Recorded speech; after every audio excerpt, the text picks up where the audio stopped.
Oi, eu sou o Ronaldo Lemos e esse é o Expresso Futuro. A gente vai falar hoje do futuro do trabalho. O que será que está acontecendo? Está mudando a realidade da forma como a gente trabalha no mundo de hoje. I think now I work more because of technology, but I'm also a workaholic and I love my job. Technology allows me to do more, so it makes me want to work more. I think you can or cannot make money through social platforms. It just depends on how ambitious you are and how good your idea is. Even if it's an idea that's put out through social media, if you have a product that people want, the likelihood is if you market it well and you're a good business person, you can make money.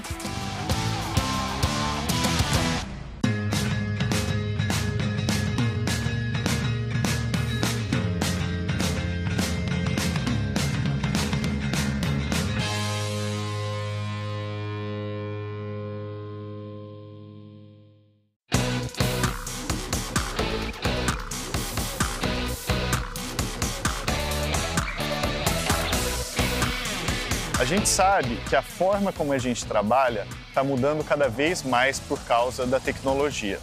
A gente sabe que aquela ideia de você trabalhar fechado num escritório ou num único lugar está se modificando. É uma coisa inevitável e que vai acontecer cada vez mais, quer a gente queira ou não.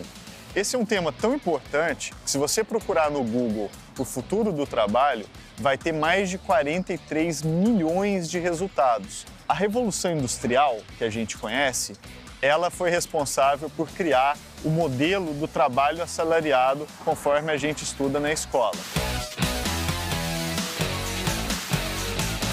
O que a gente está vivendo hoje é o que está sendo chamado de a quarta revolução industrial. Esse é um termo criado pelo Fórum Econômico Mundial, na Suíça, e esse termo, ele indica que a gente está vivendo tantas revoluções tecnológicas ao mesmo tempo, né? Biotecnologia de um lado, internet de outro, celulares, smartphones no bolso, redes sociais, que isso está afetando profundamente a forma como a gente se organiza, inclusive do ponto de vista econômico e do ponto de vista do trabalho.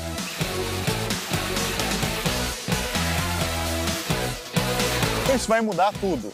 Se a Revolução Industrial foi responsável pelo modelo de trabalhador que a gente conhece hoje, qual será o modelo de trabalhador que vai surgir a partir dessa chamada quarta Revolução Industrial? Para entender melhor tudo isso, a gente vai falar agora com Daniil Kerimi. Ele é nada mais, nada menos do que do Fórum Econômico Mundial, justamente a instituição que criou a ideia de a quarta Revolução Industrial.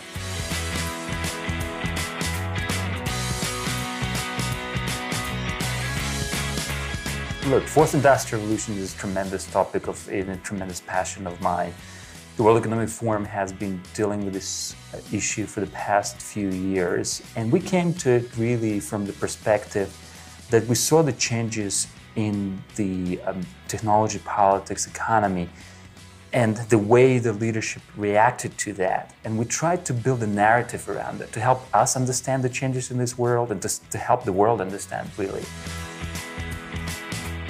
The fourth industrial revolution is happening on the heels of all the previous ones. So it would not have been possible without electrification revolution of 1920s. It would not have been possible without breakthroughs in communication and information technologies of 1970s, 80s, and so on. And we see this convergence of cyber, physical, and biospheres together to create new values, new impact models, new business opportunities. So it's not only about the internet, right? No. It's more than that. Yes. What else besides the internet? Anything from nanotech to biotech to neurotech. Obviously, a lot of it is enabled by breakthroughs in digital technologies, because really, if you wouldn't have the computational capabilities, you would not be able to, or maybe you would be able to take advantage of those breakthroughs, but they would just cost you so much more. It's really about when the economy plays with the tech, that's where the amazing opportunities emerge. What do you think will be the impact of this fourth industrial revolution to the work environment? How will people change the ways that they work? Here in the United States, a good example is always that, we talk about the truck drivers being displaced by self-driving trucks, and it's a huge industry here. 3 million jobs are basically on the line. But what we're not really talking about is about political and financial incentives that would enable these truck drivers to actually perhaps become an owner of the self-driving vehicle and continue participation in the chain of command and logistics behind the computer, if you will, not behind the wheel. We need to rethink the notion of jobs, work, and occupation. Sintoma de todas essas mudanças é o surgimento da chamada economia do compartilhamento. Empresas como Uber, Airbnb, Cabify e tantas outras que propõem você não ter só a propriedade de alguma coisa, mas você ter também a possibilidade de experimentar ou usar um determinado serviço ou objeto, pagando por ele apenas pelo uso. Então, essa ideia da economia do compartilhamento muda não só a forma como a gente trabalha, porque ela depende muito mais de trabalhadores eventuais do que de trabalhadores assalariados, como muda também o acesso aos bens e aos serviços. Essa nova economia faz, por exemplo, com que a gente não precise ser necessariamente o dono de um objeto ou de alguma coisa, mas a gente possa usufruir daquele objeto pagando apenas pelo uso. E isso, obviamente, tem consequências profundas na ideia de como acontece o trabalho no mundo de hoje.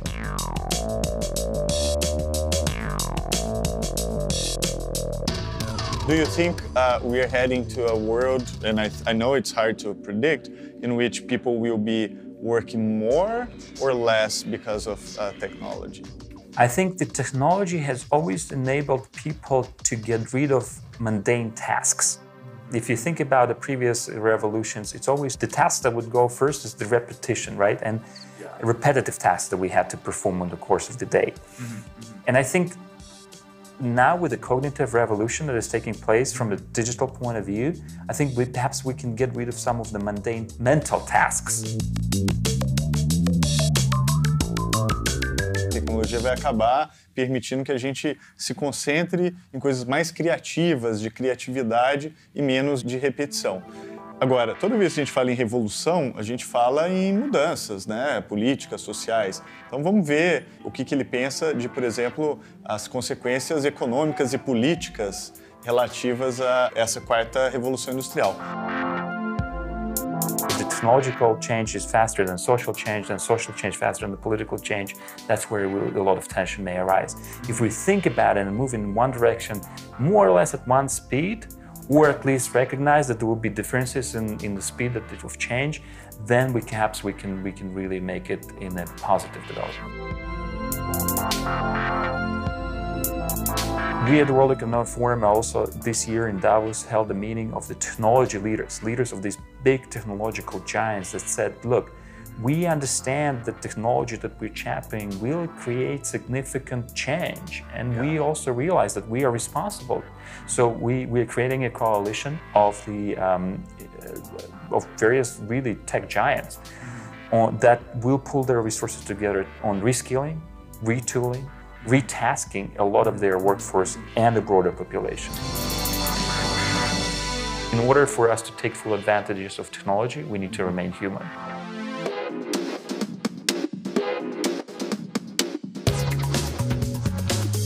Para ter uma ideia de como essas mudanças são profundas, um relatório recente feito aqui pelo governo dos Estados Unidos mostrou que mais de 40% dos trabalhadores já são trabalhadores eventuais aqui nesse país. Mais do que isso, 12% deles são contratados para fazer uma única tarefa específica e cerca de 16% são trabalhadores em tempo parcial. Ou seja, aquela ideia do trabalhador assalariado, de tempo integral, está se tornando cada vez mais rara aqui nos Estados Unidos. E essa é uma tendência que vai acabar se espalhando por vários outros lugares.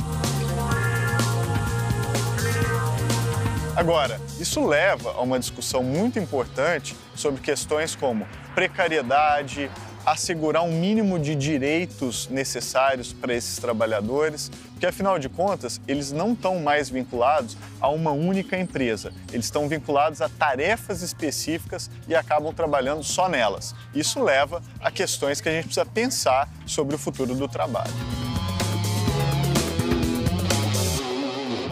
E a própria natureza do trabalho está mudando. Um estudo também feito aqui nos Estados Unidos mostrou que as pessoas hoje tendem a mudar de trabalho cerca de 11 vezes ao longo da vida. Para o pessoal mais jovem, o número é até ainda mais impressionante. A tendência é que a pessoa mude de emprego, ou mude pelo menos de tarefas, da forma como ela trabalha, uma vez a cada 2 anos. Então isso dá uma dinâmica muito maior, dá, claro, muito mais insegurança ao ambiente de trabalho, mas isso mostra a dinâmica de transformação contínua que a gente está vivendo hoje no ambiente do trabalho. Uma geração de pessoas que podem ser definidas como a geração ///, ou melhor, /// no original em inglês. O que é isso? É a geração de pessoas que tem até dificuldade de se apresentar e de dizer o que faz, né? Porque a pessoa faz múltiplas coisas ao mesmo tempo. Então, especialmente quem mora em grandes cidades, em centros urbanos, quando você pergunta para a pessoa, mas o que você faz? Ela costuma responder várias coisas. Ela pode dizer, eu sou programador, sou DJ, sou designer, sou artista e assim por diante. Então, é muito difícil dizer que você faz uma única coisa dentro desse grupo de pessoas, especialmente quem trabalha com economia criativa nos grandes centros urbanos. Então surgiu essa geração do ///, geração que faz muita coisa ao mesmo tempo. Sobre isso, a gente vai falar agora com um legítimo representante dessa geração que faz muita coisa, um nova-iorquino chamado Nick Gray. Se você faz muita coisa, obviamente você precisa de muita ajuda. E ele descobriu um jeito de trabalhar com assistentes virtuais, secretárias e secretários que ele nunca encontrou pessoalmente, mas que ajudam ele pela internet em tudo que ele faz.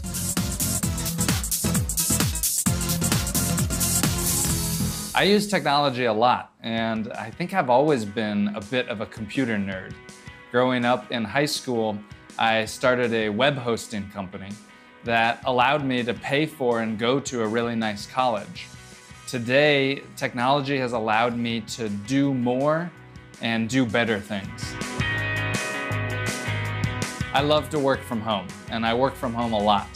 Some of my favorite tricks for working from home are I have a standing desk, which I'm a huge proponent of.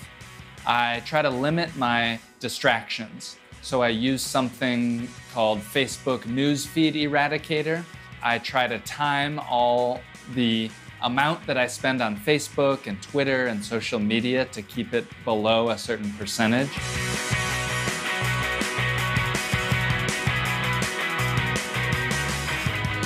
I work with a lot of remote assistants, people that maybe I've never met on the internet. Today I have my assistant, her name is Jamie. She lives in Missouri, hundreds of miles away, and we communicate via video conference and phone call. Can I video conference you for the television? My personal assistant helps me with my scheduling of my calendar. She helps me with a lot of my email messages. It doesn't feel strange to work with somebody that I've never met. I'm very used to meeting people on the internet. My company, Museum Hack, makes use of so many remote staff members. Our sales team, for example, is spread out all over America, and it really allows us to be a lean and responsive company. Thank you for your help. I'll talk to you later today. Bye, Jamie.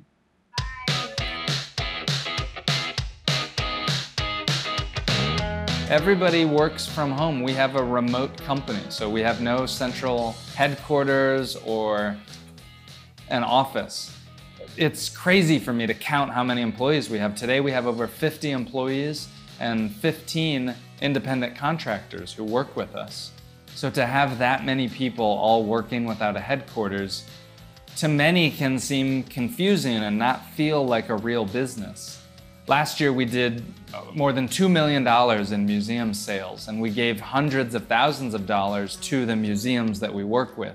I don't say that to brag, but it's to say this is a real business that could never have been started without the power of technology. Você já reparou que está cada vez mais difícil separar trabalho e lazer? Vou te dar um exemplo. Muita gente passa o dia trabalhando para alguém, para o seu empregador, etc. E aí chega em casa e vai direto para o computador ou para o celular para postar em redes sociais. Você pode não perceber, mas isso também é trabalho. Você pode estar gerando valor não só para você, mas também valor para empresas que se beneficiam das atividades que você faz online.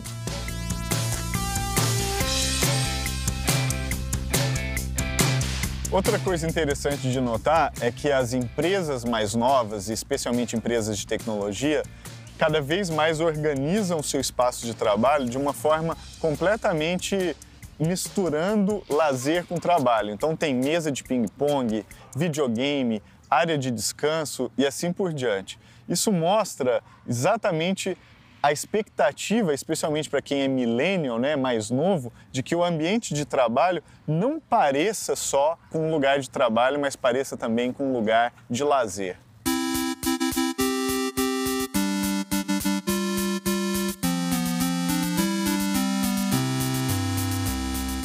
I've experimented a lot between my work life and my personal life.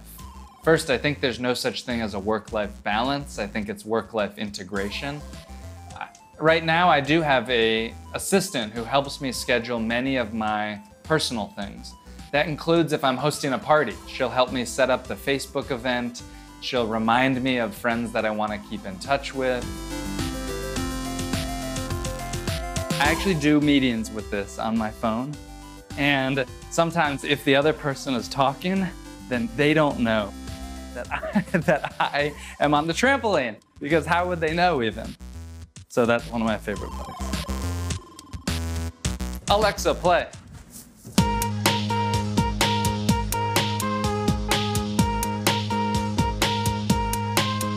I think the future of work will be specialization, and it will allow people to focus on their unique ability, the things that people do best, and delegate those things that maybe aren't their necessity.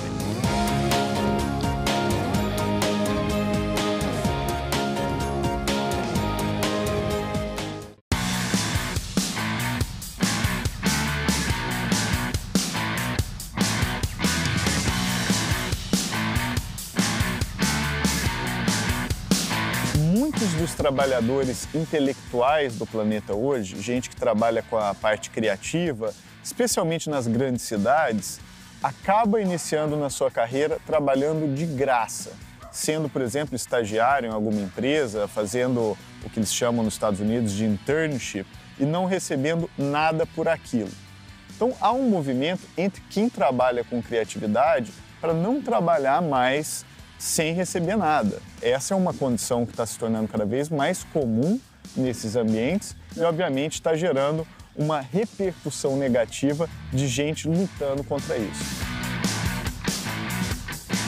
Aposto que muita gente vai estar familiarizada com essa história, especialmente se o seu sonho é se tornar um youtuber famoso, um produtor de conteúdo na internet ou alguma coisa desse tipo. Para fazer isso, é preciso ter muita paciência e trabalhar de graça e apostando no futuro por muito tempo. Aposto que todo mundo que já tentou fazer isso sabe exatamente do que eu estou falando.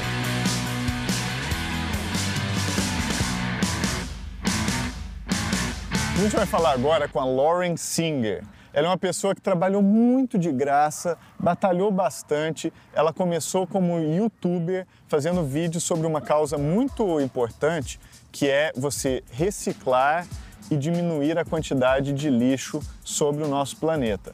O sucesso dela foi tão grande, ou seja, a aposta dela deu tão certo, que ela saiu do universo virtual e abriu uma loja física, onde ela só tem produtos que são 100% recicláveis. Trashes for Tossers is a lifestyle blog that I have that talks about all of the steps that I took to reduce my waste to zero. So everything from learning how to make my own toothpaste to how to compost, how to shop without packaging. So anything that you need to live a zero waste lifestyle. So now I've emptied out my entire jar of trash from the past 4 years.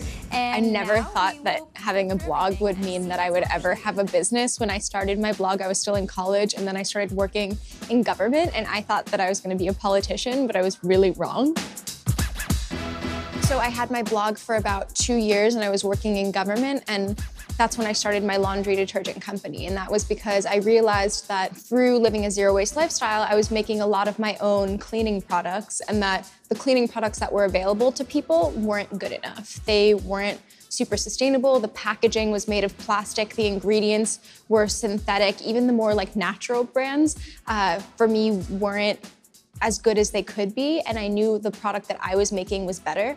And so I just decided to go for it. So I quit my job and launched a Kickstarter campaign and started the Simply Co.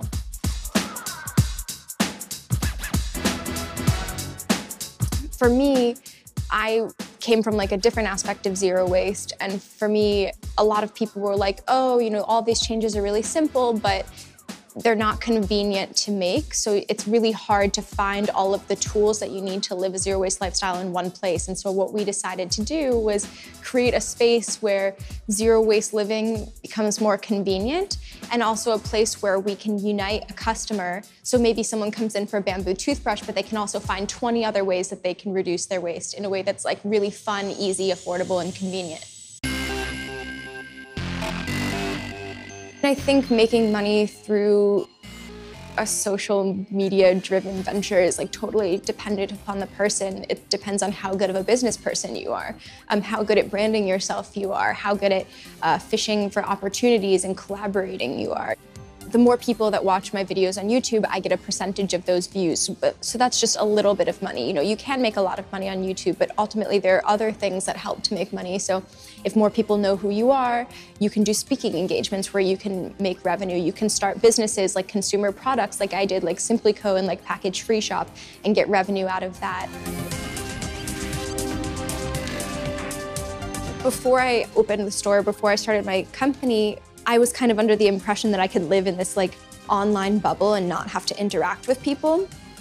And having a store was the first time I realized that there is a connection between the online world and the physical world. When I'm writing stuff online and people are like, oh, I'm reading this, to me it's not tangible because it's just like an online name saying that they're reading my content. Like maybe some articles come out, but that doesn't do anything for me. Like mentally, I can't understand what that looks like or how many people that really is. But then when I open the store and I see a line of people on our opening day saying like, I've watched your videos, I've looked at your blog, it's like, oh my God, okay, like there are people behind like all of these names, and it really makes it tangible. I think people want to interact both on the online world, but also, you know, in the physical world. If I'm driving people to products that help them to reduce their waste, it's one thing to buy them online, but it's another completely to come into a physical space where there's a built environment around an idea and experience it yourself. I think it's much more tangible and it's much more real.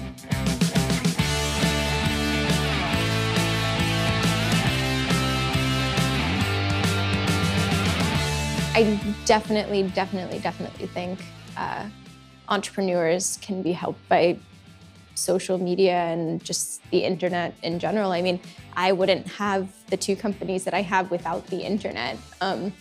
Without Trashes for Tossers, I wouldn't have been able to build an audience around zero waste. Without that audience, I wouldn't have been driven to start the Simply Co. And the Simply Co. never would have started if I hadn't launched a Kickstarter campaign, which is crowdfunded by a bunch of strangers from the internet. I found my partner Daniel's website on the internet. Without that, I wouldn't have been able to start my store, which I got energy and excitement around through the internet, and I found all of the brands through the internet, and we created this collective, you know, media bubble around this concept of zero waste. So I think for me, like, the internet has been everything.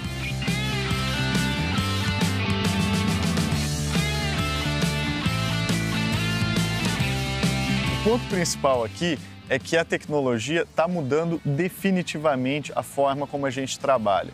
E as instituições vão precisar se adaptar a esses novos desafios. Nesse sentido, é preciso a gente ter muita atenção, porque a tecnologia pode ser, sim, um fator de aumento da desigualdade.